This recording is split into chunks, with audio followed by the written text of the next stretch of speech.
नमस्कार दोस्तों, स्वागत है आपका बजट 2026 की सीरीज में एक और इम्पोर्टेंट वीडियो इंडिया के इकलौते प्रैक्टिकल चैनल एक्सपर्ट सी सचिन पर। रिवाइज रिटर्न की ड्यू डेट बढ़ा दी गई है। क्यों बढ़ाई गई है, उससे किन लोगों को फायदा है, किन को नुकसान है, बहुत कुछ समझना होता है हमें प्रैक्टिकली अगर हम बनना चाहते हैं चैंपियन अपने टैक्सेशन के फील्ड में। तो आज मैं आपको बताऊंगा पूरी कहानी रिवाइज रिटर्न की, किस साल बढ़ी है, क्यों बढ़ी है और आप इसका फायदा कैसे उठाएं। आखिर तक जो देखिएगा दोस्तों, और अपने ऑफिस के ग्रुप में शेयर कर दीजिएगा ताकि जो आपका स्टाफ है आपसे कुछ पूछे ना। मेरी वीडियो में एक चीज है, स्टार्ट करता हूं। Revise return under section 263 sub section 5 change हो गया है। अभी तो 139(5) में भरते थे, अब 1 मार्च 2026 से ही चेंजेस हुए हैं। जब भी कभी डेट लिखी हुई आती है बजट के अंदर स्पेसिफिक, तो क्या होता है दोस्तों, इसका मतलब वो उसी डेट से इफेक्टिव है और उस साल भी लागू हो जाएगा। तो क्या होगा, समझा रहा हूँ। फाइनेंशियल ईयर 25-26 में भी लागू हो चुका है, जो चल रहा है, जिसकी डेट 31 मार्च आने वाली है। आगे समझाता हूँ। अभी पहले समझते हैं, पहले सिस्टम क्या था। पहले ओरिजिनल आइटम भरते थे हम 31 जुलाई तक। अभी जो हमने भरी 25 तक, फाइनेंशियल 24-25 की बात करता हूँ मैं। फिर अगर मैं आइटम भरना भूल गया, भर नहीं पाया, तो मैं बिलेटेड आइटम भरता हूँ 31 दिसंबर 25 तक भर सकता था। और साथ में रिवाइज आईटीआर, अगर मेरे से कुछ गलती हो गई बिलेटेड में या ओरिजिनल में, तो भी मैं 31 दिसंबर 25 तक भरता था। अभी दोनों की डेट सेम थी। सरकार ने बोला यार, जिसने बिलेटेड आइटम फाइल करी 31 दिसंबर को, उसे कोई गलती पता चली तो बेचारा वो कैसे भरेगा। कितना मासूम है, और हम कितनी ध्यान रखते हैं टैक्स पेयर का। क्या उससे गलती हो गई तो अपनी गलती ठीक नहीं कर सकता क्या? इस गलती को ठीक करने के ही जो 31 दिसंबर 25 थी, बढ़ाकर अब मार्च कर दी गई है। 3 महीने फालतू बना दिया है। इसके बाद अगर आइटिया भरोगे तो फिर आपको अपडेटेड आइटिया फाइल करनी पड़ती थी 25% एडिशनल टैक्स के साथ। अगर मैं 3 महीने की बात करूं, डिपेंड करेगा 12 महीने 24 महीने, मैं मांगी चलता हूँ 31 के बाद फाइल करो तो 25% एक्स्ट्रा पे करना पड़ेगा। अब इन्होंने बोला कि यार नहीं यार, दिक्कत होती है, प्लेटेड वाले को भी रिवाइज फाइल करनी है। जो मेमोरेंडम में लिखा हुआ है वो बता रहा हूँ मैं। मेमोरेंडम में ये लिखा उन्होंने कि यार ब्लेटेड वाले को रिवाइज करनी तो कैसे कर रहे हैं, लेकिन जब इन्होंने कम करी थी 3 साल पहले, ये डेट 31 मार्च ही थी। हमें रिवाइज करने का ऑप्शन 31 मार्च को मिलता था। यानी कि देश के अंदर ना कोई भी चीज़ स्टेबल नहीं है। उन्होंने उस समय बोला कि यार 31 मार्च की डेट है, और जो सिक्योरिटी के केस है जो खुलते थे उसकी डेट थी 30 सितंबर। तो 6 महीने टाइम मिलता था, अप्रैल मई जून जुलाई अगस्त सितंबर। उन्होंने क्या करा, सिक्योरिटी की डेडलाइन 30/6 कर दी। यानी कि अब जब आप आईटीआर फाइल करते हो तो उसके अगले साल 30 जून तक आपके पास सिक्योरिटी के नोटिस आ सकते हैं। तो उन्होंने बोला यार अब रिवाइज की डेट कम कर दो। यानी कि अगर डेट यहाँ क्लोज हो गई 31 दिसंबर तक, तो हमें 6 महीने मिल जाएंगे। 1 जनवरी से 30 जून तक 6 महीने मिल जाएंगे, जो पहले भी 6 महीने थे, मार्च से लेके सितंबर तक। ये लॉजिक था उस समय से कम करने का। अब बढ़ाने का लॉजिक अलग है। ये तो एक्सपर्ट ही सचिन है जो पकड़ लेता है इनकी बातें, वरना तो ये पता नहीं क्या कर लें। चलो कोई नहीं। अब क्या करें उन्होंने दोस्तों, फाइनेंशियल ईयर 25-26 साथ में टैक्स ईयर 26-27। अभी 2 साल तक तो ये चलेगा, फाइनेंशियल ईयर, असेसमेंट ईयर और टैक्स ईयर, 3 चीजें चल गई। इतना कॉम्प्लिकेशन बना दिया है ना, क्या बताऊं मैं भी। यानी कि इस साल मैं कई बार बात करूंगा टैक्स ईयर और कई बार बात करूंगा AY 26, दोनों चीज सेम ही तो होंगी, लेकिन इस साल भी चेंज कर दिया। क्या चेंज कर दिया है, ये ड्यू डेट सेम है, एक केस में बढ़ा दी गई है, 31 अगस्त कर दिए। अरे मैं ये मान रहा हूँ 27 में भी यही है। यहाँ पे 31 दिसंबर 26, बिलेटेड की डेट नहीं बढ़ाई है। बिलेटेड की डेट दिसंबर ही है, चाहे वो 26 हो 27 हो। 26-27 लिख रहा हूँ क्योंकि 25-26 में भी चेंज करा है और 26-27 टैक्स में भी चेंज करा है।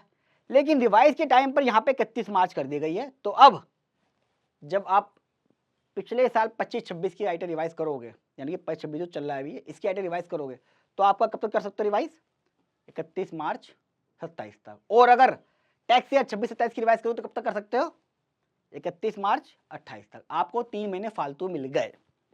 अब आता हूं मैं एडिशनल फीस। सरकार ने बोला है कि यार ठीक है, आप रिवाइज तो करोगे, हमें एडिशनल फीस पे कर देना 1000 रुपये की, अगर आपकी इनकम 5 लाख या उससे कम है तो, और 5000 पे कर देना अगर आपकी इनकम 5 लाख से ऊपर है तो। जो नया इनकम टैक्स एक्ट है, ये पहले 234F में लेते थे, अब इस सेक्शन में लेंगे आपसे पैसा। यहाँ पे बड़ी इंपॉर्टेंट पॉइंट है नोट करने वाला। पहले आपको 3 महीने के लिए 25% एडिशनल टैक्स पे करना पड़ता था यहाँ पे। यानी कि अगर आप इसके बाद भरोगे तो आपको एडिशनल टैक्स पे करना पड़ता है 25% अपडेटेड आइटम में। अब आपको नहीं भरना।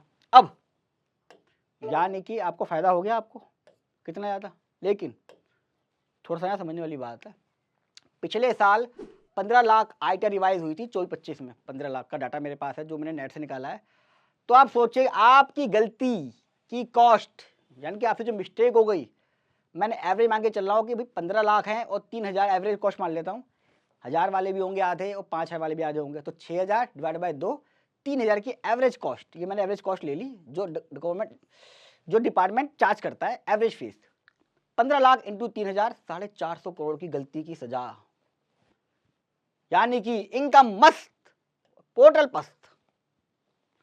ये कौन सा लॉजिक है समझ नहीं आया, किसी गलती होने पे भी आप उससे फीस ले रहे हो, ये क्या चक्कर है? पहले तो कभी नहीं थी रिवाइज रिटर्न की फीस, कभी नहीं लेते थे, आज तक रिवाइज रिटर्न की फीस नहीं गई कभी भी, अब ये चार्ज कर रहे हैं, कह रहे 3 महीने दे रहे हैं आपको हम, 25% का नुकसान तो झेलना है, तो वो कौन भरेगा? हम भरेंगे, टैक्स पेयर। जो टैक्स पे कर रहा है उसी को तो पकड़ेंगे। एग्जाम्पल लेता हूँ मैं, जो सबसे इंपॉर्टेंट चीज़ जो प्रैक्टिकल है, मेरे चैनल पे एग्जाम्पल हर एक वीडियो में, अमेंडमेंट वाली वीडियो में, बजट वाली वीडियो में मैंने प्रैक्टिकल एग्जाम्पल लिया है। चलिए, ओरिजिनल आईटीआर भर दी मैंने और मैंने रिटर्न को रिवाइज कर दिया 31 दिसंबर तक। मैं बात कर रहा हूँ फाइनेंशियल ईयर 25-26 की या टैक्स ईयर 26-27, कोई भी एक साल ले लो आप। मैंने 31 दिसंबर तक भर दिया, आपको कोई फीस नहीं देनी है, समझ गए? क्योंकि 31 दिसंबर तक तो डेट ही है, 3 महीने के एक्सटेंडेड टाइम में जब आप भरोगे तब आपको पे करनी है। पहला केस हो गया। दूसरा केस, मैंने ओरिजिनल आईटीआर और रिवाइज आईटीआर 31 मार्च को भरी, यानी कि मैंने ओरिजिनल आईटीआर तो टाइमली फाइल कर दी अपनी जुलाई से पहले पहले, मुझे पता चला ओ मैंने इसमें गलती कर दी। करते करते मैं एक वेब सीरीज देख रहा था बहुत बढ़िया सी, मेरा माइंड डिस्टर्ब हो गया देखते देखते उस वीडियो को, और मैंने गलती कर दी। अब उस गलती को मुझे भरना है, उस गलती की सजा उसे 1000 रुपये 5000 भरनी पड़ेगी अगर वो रिवाइज करेगा 31 मार्च को, क्योंकि दिसंबर की बात कर रहा है। एक एग्जांपल और लेते हैं, गुस्सा आएगा भी आपको। मैंने एक ओरिजिनल आईटीआर फाइल करी बिलेटेड, यानी कि 31 जुलाई की डेट थी, लेकिन मैंने उसे फाइल करी दिसंबर तक, यानी कि अगस्त सितंबर अक्टूबर नवंबर दिसंबर में फाइल करती। बिलेटेड आईटीआर फाइल करने के भी आपके 1000 रुपये 5000 रुपये लगते हैं। बिलेटेड आईटीआर फाइल करने की भी फीस है, वही सेम 1000 रुपये। फिर आपने कहा यार गलती हो गई बिलेटेड आईटीआर में मेरे से, अब क्या होगा?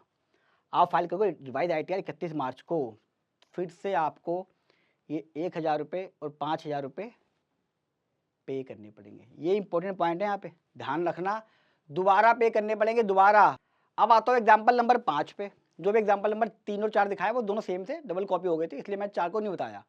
अब वहाँ पे आपकी डिफरेंस ऑफ ओपिनियन हो सकती है कि भाई मैं बिलेटेड आईटीआर में 1000 रुपये दे चुका हूँ, 5000 दे चुका हूँ, तो रिवाइज करने पे फिर से पे करने पड़ेंगे। जी हाँ, इसकी फीस सरकार ने अलग रखी है और नाम है फीस, तो आपको दोनों पे करनी पड़ेगी। दोनों नहीं, एक चीज और दिखाता हूँ दोस्तों। मान लीजिए आपने एक ओरिजिनल आईटीआर भरी बिलेटेड 31 दिसंबर को, आपने उसमें 1000 रुपये या 5000 पे कर दिए। फिर आपने बोला अबे यार वीडियो देखते देखते गलती हो गई मेरे से आईटीआर भरते वक्त, दोनों काम एक साथ कभी नहीं करूंगा, या तो वीडियो देखूंगा या आईटीआर फाइल करूंगा। उसने रिटर्न को रिवाइज कर दिया 1 जनवरी को 31 दिसंबर के बाद, तो 1000 रुपये या 5000 फिर से पे करेगा वो, प्लेटी में तो फाइल कर दी। उसने कहा अरे यार बची वीडियो देख रहा था, सोचा था अब तो गलती नहीं करूंगा, फिर गलती हो गई। भाई रिवाइज तो कितना कर सकते हो? फिर उसने 28 फरवरी को रिवाइज करी, फिर पे करेगा 1000 रुपये 5000 रुपये, फिर गलती हो गई रिवाइज के लिए 31 मार्च को फिर रिवाइज कर रहा है, फिर पे करेगा 1000 5000। दोस्तों देखिए, मेरा मानना अभी जो मैंने इंटरप्रिटेशन निकाली है लॉ के हिसाब से, उसमें साफ लिखा हुआ है कि जब भी आप रिवाइज करोगे आपको एडिशनल फीस देनी पड़ेगी, लिखा हुआ है सेक्शन में। वहाँ पर ये लिखा हुआ नहीं कितनी बार रिवाइज करो, कितनी बार नहीं, एक बार में नहीं, 2 बार नहीं, वहाँ लॉ में ऐसी क्लैरिटी नहीं है। लेकिन मेरी इंटरप्रिटेशन यही है, ये तो कन्फर्म है मेरे को कि आपको 2 बार पे करने पड़ेंगे, यानी कि यहाँ तो कन्फर्म है मेरे को कि ये और ये पे करोगे आप 2 बार। पहले नहीं थी फीस, सेक्शन में डाली है तो आपको 2 बार फीस तो लग गई, चपत लग गई। लेकिन अगर रिवाइज को भी रिवाइज कर रहे हो तो क्या वो 5000 1000 मिलेंगे नहीं मिलेंगे? आप अपने कमेंट जरूर दीजिएगा, आपका इंटरप्रिटेशन क्या कहती है। कोई प्रोफेशनल है वीडियो देखता है तो बताए इस चीज़ को, मेरे हिसाब से लगना चाहिए। यानी कि अब आपकी every mistake has cost, Ram Ram, इसलिए लिखा मैंने ये। आपने गलती करी नहीं, मैडम ने बोला गलती हो गई पकड़ लो 5000 रुपये है, कितने कितना है 450 करोड़ आइडिया बताया मैंने, कितने आएंगे सोचिए। अच्छा ये 1/3/26 से इफेक्ट से है, यानी कि अभी फॉर्म आएंगे, आपको जो ऑप्शन मिलेगा ड्यू टू फॉर्म चेंज। 1 मार्च को आप सोच रहे क्यों रखा है, अभी फरवरी चल रहा है, फरवरी में फॉर्म आएंगे तो मार्च में भी आ जाएंगे, तो लोगों को टाइम लगता है फॉर्म वॉर्म बनाने में, ये लोगों को टाइम लगता है इनको, इसलिए। अच्छा जो आईटीआर फाइल कर चुके हैं आईटीआर यू 25% टैक्स दे कर चुके हैं, क्या उनको फायदा मिलेगा इस चीज़ का? दोस्तों कोई फायदा नहीं मिलेगा। जो आईटीआर फाइल कर चुका है अपडेटेड 25% टैक्स दे चुका है वो रिटर्न को रिवाइज नहीं कर सकता, क्योंकि IITR के अंदर रिवाइज चेंज करने का ऑप्शन नहीं आता है।